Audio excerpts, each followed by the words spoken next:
Buongiorno cari amici e benvenuti anche oggi nel canale vostro Marietto Veneziano. Da come avete visto al titolo, oggi parleremo di Ci vuole tempo. Perché questo? Perché alcune persone che si avvicinano all'esoterismo pensano che sia una cosa semplice, alla portata di tutti. Ma questo purtroppo è una grande favola. Però prima di iniziare questa piccola micropillola, il vostro Marietto vi chiede di iscrivervi al canale di Hildegard Marietto Veneziano, di venirci a trovare nei nostri gloriosi Facebook gruppi e chiaramente di iscrivervi al canale di Telegram Magici Arcieri Bertoldini, dove il vostro Marietto e Hildegard tengono un percorso esoterico ogni lunedì sera alle 20:30 coadiuvati da Milas.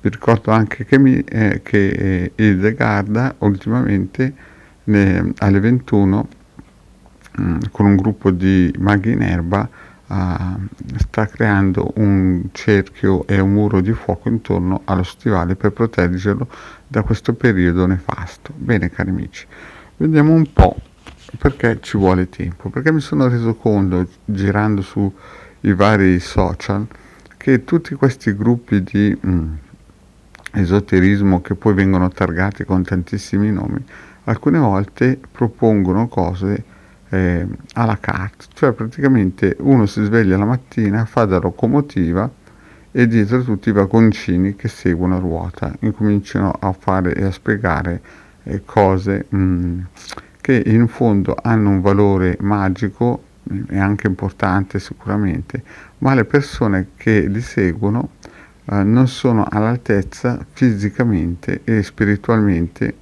di poterli seguire. Questo è un grande errore sia di chi fa la locomotiva sia di chi fa il vagone. Perché?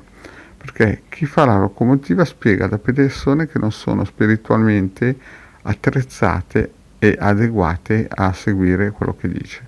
In altre parole spiegano come fare ad esempio dei rituali chiaramente di alta magia operativa, e poi non si rendono conto che le persone non sono proprio adeguate fisicamente per iniziare a fare ad esempio dei rituali, no?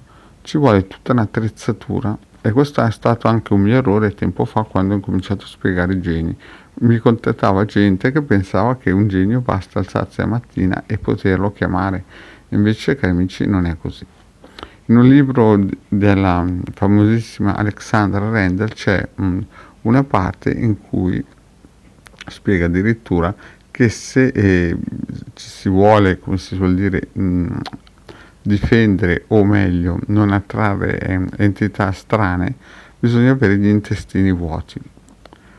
E questa sembrerà una banalità, ma ci sono persone che si avvicinano alla magia o all'esoterismo che al di là di mangiare come ippopotami sono fuori forma fisica, fumano, bevono alcol, e chiaramente una cosa che la gente quando andava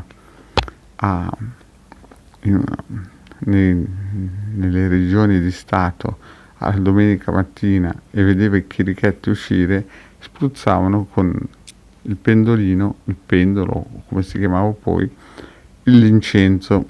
Allora voi pensate a tutte quelle persone che fumano, e quando voi studiate alta magia operativa vi rendete conto che l'incenso serve per attirare entità.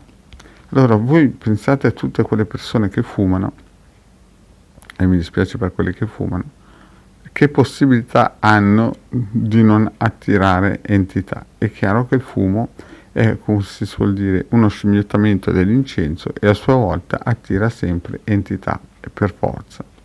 Infatti in alcuni ambiti della magia si usa proprio il tabacco per infliggere delle punizioni a gente che fuma, per collegarlo. Quindi capite voi che c'è una marasma, una marea di persone che si avvicina in questi social, in questi gruppi, no, non adeguatamente attrezzato, e scimmiotta queste operazioni. Chiaramente è logico che attirerà entità di basso livello. Oppure ci sono quelli che incominciano a canalizzare a destra e a sinistra in un gruppo in cui non si rende conto che sta facendo da catalizzatore per entità chiaramente di basso livello, di basso piano astrale. E questo poi alla distanza, dopo 10, 15, 20 anni, si vedranno i frutti.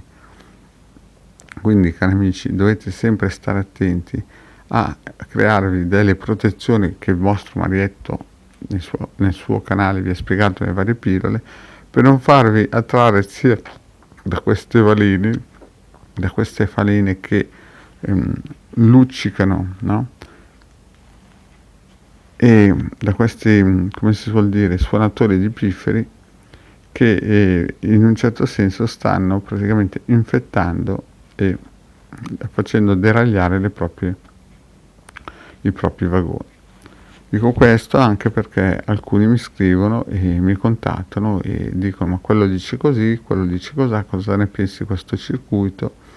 Il vostro Marietto sa poche cose, ma quelle che sa funzionano alla grande. Come ho già ripetuto in altre pillole, la magia operativa, l'alta magia operativa non è proprio per tutti. Prima di attivarla dovete pensare che o le persone l'hanno studiata nelle vite precedenti o in questa vita si devono fare un mazzo, e non servono entrare nei gruppi, fare i teosofici, i santoni, dire 4 frasi messe in croce, copia e incolla, fatte e rifatte e studiate da altri libri, ma bisogna duro lavoro, studio e tanto sudore e pratica, molta pratica e tanta attrezzatura e qualità animica. Quindi un vero mago, prima di tutto, ha un fisico in cui non mangia carne, chiaramente, non fuma, non beve, è un intestino sempre a regola d'arte, anche perché tutto questo fa in modo che il suo corpo diventi un tempio santo, proprio per innalzarsi a livello vibrazionale con l'entità che va a cercare. Cari amici, detto questo, il vostro Marietto vi ringrazia e vi chiede di iscrivervi al canale di Degana Marietto Veneziano e di venirci a trovare nei nostri gruppi Facebook e di Telegram. Grazie cari amici e alla prossima, ciao!